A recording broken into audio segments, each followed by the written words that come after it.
I couldn't stop worrying after I saw the news. It said the plane my husband was on, heading to a business trip abroad, had crashed. I tried calling him, but it wouldn't connect. Please, reply. Then a casual message from my husband arrived. Just got here. I was so relieved, but that relief was short-lived, as the news reported right before my eyes. There are no survivors. What? What does this mean? Wasn't the plane safe? My name is Ella. I live with my husband, Caden, who I've been married to for 5 years, and our daughter, Mila, who will soon turn 3. I quit my job when I got pregnant, and now I'm a stay-at-home mom. Mila's terrible twos have passed, and recently she's been helping me out more. It was tough during the terrible twos, but now I'm happily raising her without stress. While my relationship with Mila kept improving, Caden and I spent our days rather indifferently. Lately, he seemed busy with work, only coming home to sleep. Sometimes, he'd return with a woman's perfume scent, maybe from entertaining clients at clubs. There were sudden call-ins and working on weekends, leaving him hardly any time with Mila. Papa, do you not like Mila anymore? I hugged Mila tightly as she muttered those words, gently stroking her head. Of course not. Papa is just really busy with work. He's working hard so we can live like this. Mila's birthday is on Sunday this time, and he promised to celebrate with us. So let's play a lot then. I couldn't bear to see lonely Mila, so I asked Caden to at least be with her on her birthday. I'll definitely take the day off. My husband said that, so I was looking forward to celebrating as a family. Mila's birthday is next month. We plan to invite my in-laws and celebrate together. My in-laws live a 15-minute drive away in the city, and since we meet often, Mila is very attached to them. Caden has a younger sister named Camilla, who has 2 children. While my sister-in-law also lives in the same city, my in-laws treat both their grandchildren equally and without discrimination. I hear there are people who favor their daughter's children over their daughter-in-laws. If the grandchild is a girl, some even pressure the mother to have a boy to carry on the family name. That's why I'm nothing but grateful for my in-laws, who love Mila without discrimination.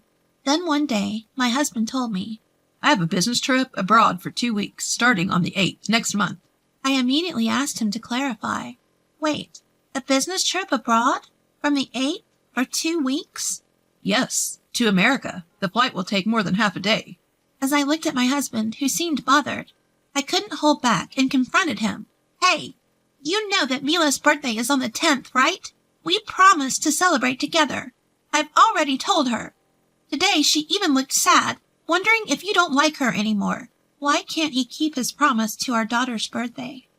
Thinking about Mila's feelings is unbearable. I felt my blood boiling. I have no choice, it's work.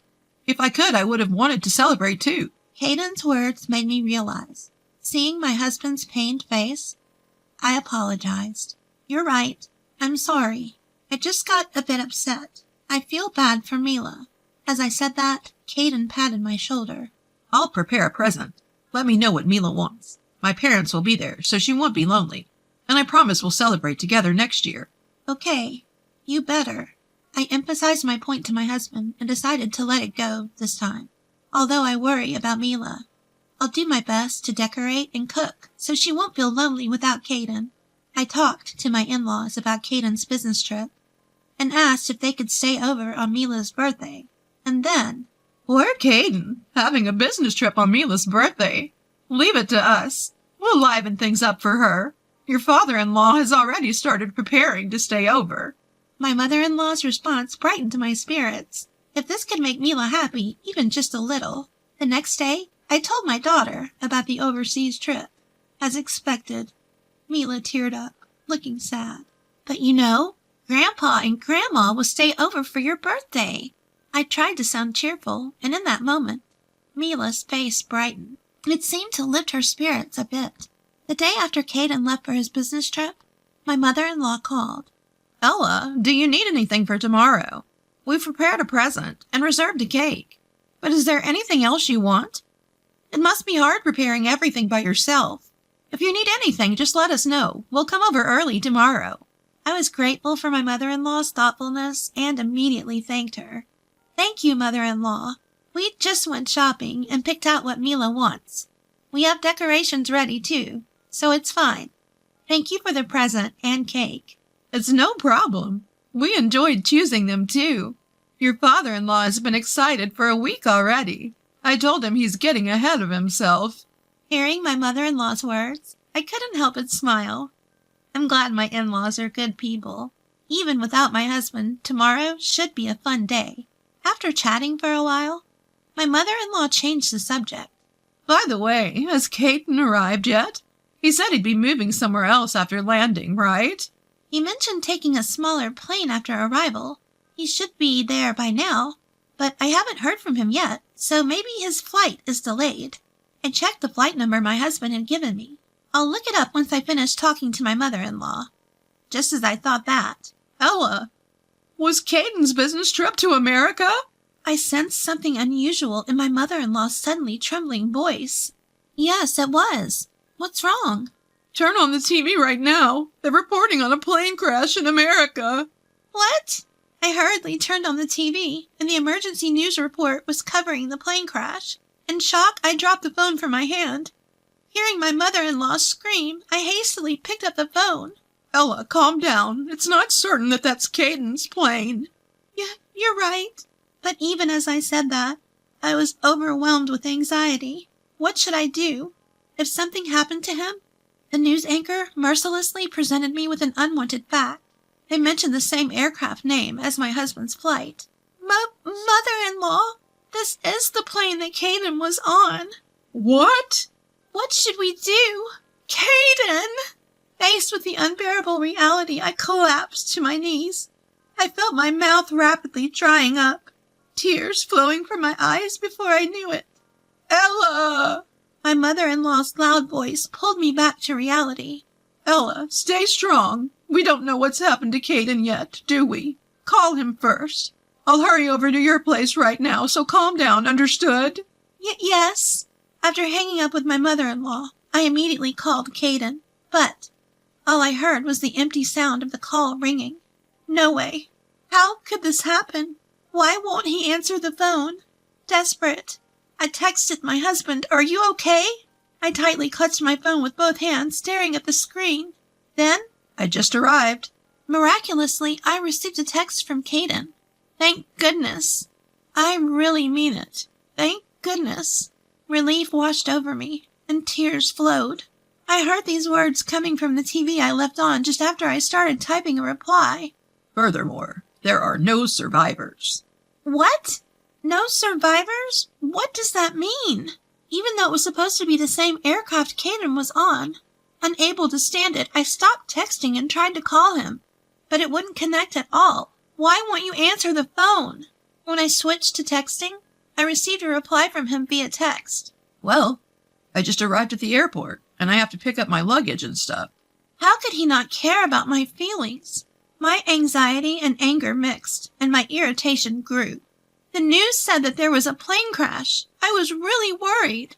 Please, even if it's just for a moment, answer the phone. Show me your face on a video call. "Crash? I'm fine. I'll call you later. I have to move now." Caden sent me such an indifferent text. After that, even when I sent him messages, there were no replies. Even though I'm so worried, for now, since I was able to confirm his safety, I'll accept that. But my feelings were instantly chilled by a call from my mother-in-law. "Before heading over, I tried contacting Caden's company. They said he's on a long-term vacation. A business trip abroad. What's that about? That's what they said." At my mother-in-law's words, I realized everything. So, that's what it was. The long-term business trip to America was a lie from the start. Since our marriage, had I ever felt such hatred for my husband? Mother-in-law? Determined, I decided to reveal everything to her. How he hardly ever comes home. How he shows no interest in his family. And now, How he came home smelling of women's perfume. I had been reluctant to suspect infidelity based on the perfume smell alone, and tried not to think about it. But when he takes a long-term vacation and lies to his family about a business trip abroad, I can't help but think of anything other than infidelity. My mother-in-law was openly angry at my conclusion. That stupid son. We were the fools for worrying about him. Ella, come to our house. It must be tough for you and your daughter to be there alone, right? I accepted my mother-in-law's proposal after the move had settled. My in-laws apologized to me again. Even my sister-in-law, who heard the story, came over and cheered me up. I felt the kindness of my in-laws once more, even though everyone else is so good. Why Caden? I couldn't help but think that. Afterward, I hired a private detective to gather evidence of his infidelity. Then, a photo of him at the airport with his affair partner was sent to me. Unforgivable! He really was cheating on me after all. Caden called me 2 weeks later. Hello. Where are you? I just got back from my business trip, and I can't open the door. Can you come here and unlock it for me? Thinking I hadn't noticed anything, my husband's voice was utterly indifferent. To him, I presented the harsh reality. Even if I went, I couldn't open it. I don't have the key, and even if I did, the old key should have already been replaced. Huh. Replaced? What do you mean? What are you talking about? You're Ella, right? I could clearly sense Caden's agitation through the phone. I moved out. I can't be a family with a cheating man who goes on a cheating trip on our daughter's birthday. What are you talking about? As my husband tried to play dumb, my anger surged. Do you think I don't know? I know everything. I know you took a long-term vacation from work, and that you went to Europe, not America. Calm down, Ella. There must be some mistake. Oh, right. Mr. Cruz took a long-term vacation. Maybe you got me confused with him. Do you think you can fool me with that? You really underestimate me. Well, of course. You've been cheating while saying you had to work overtime and go to work on weekends? Unable to hold back, I raised my voice. In truth, I wanted to scold him more harshly. But my head was hot, and I could only convey the facts. I'm divorcing you, and I'll make sure you pay alimony and child support. As I declared that, I heard Caden scream. Wait, please. What? In response to my question, he spoke hesitantly. I'm sorry. I did cheat on you, but it was just for fun. The one I truly love is you, Ella. I feel sick. Huh? I could hear my husband's fading voice. My words seemed to have struck a chord, but it's not enough. I still have more to say. Nice acting, but there's no way I'm going to believe the words of someone who prioritized a cheating trip over our daughter's birthday. Did you think you'd be forgiven if you said it was just for fun? Stop it. I will never forgive you or your affair partner. Then Caden, with a completely different tone from before, snapped back irritably. Huh. I'm the only one apologizing here, and you're acting all high and mighty. Who do you think you have to thank for the life you have now? You'd be the one struggling if we divorced. Don't make a big deal out of just cheating. Birthday. You're so annoying. Is a birthday that important? At that moment, my sister-in-law, Camilla, snatched the phone from me. There's no way she'd want to be with someone who can't even cherish their own daughter's birthday. Huh? Camilla? Why are you with Ella? My husband seemed surprised by the sudden appearance of my sister-in-law. But that's not the end. There's still another surprise. I'm here too. Huh, Mom? I'm here too. And Dad too? I then revealed the truth to my husband. We knew you couldn't come home. We thought you'd definitely call. So we all waited together. Your sister's husband is looking after Mila. My father-in-law then yelled, You're no longer a son to us. Don't ever set foot in our house again. Following that, my mother-in-law and sister-in-law began to pile on. Your belongings are being stored in our shed. Come get them if you need them. If you don't come by tomorrow, we'll throw away everything that's left. Big brother, what you're doing betraying Ella, filthy. The worst. Don't ever be involved with us again. Wait, everyone. I was wrong. It was just a moment of weakness. I'm sorry. Please don't say things like that. My husband seemed to be seriously hurt by my in-laws' words. His trembling voice, on the verge of tears, tried desperately to cling to something, but no one was willing to forgive him. I yelled at him. It's unbearable to be cheated on because of a moment of weakness. You've been cheating for a long time and you're still lying. How much do you need to make fun of people to be satisfied? Stop it, you cheater! If you don't agree to the divorce, I'll take you to court." Then my husband panicked, saying, "Please, no court," and agreed to the divorce without fuss. The next day, Caden appeared at my in-laws' house and prostrated himself at the entrance, but the family only sent cold stares. Unable to endure it, he left with only the bare minimum of his belongings from the storage. After that, I made a lump sum claim for damages against him and his affair partner. Once the affair was discovered and damages were claimed, the affair partner apparently dumped Caden right away. I broke up with him, so please forgive me. Although she tried to negotiate, I had no intention of giving up on the damages. She ended up with a large debt and reportedly began working in the night industry. Once the affair became known at the company, my husband, unable to withstand the stares of others, chose to resign voluntarily. That being said, he still needs money to pay for the damages and child support. I've heard he's now working from morning till night, with no time for leisure. As for me, I still live with my in-laws. They treat Mila and me kindly, just as they did before. I'm determined to do my best to repay their kindness someday.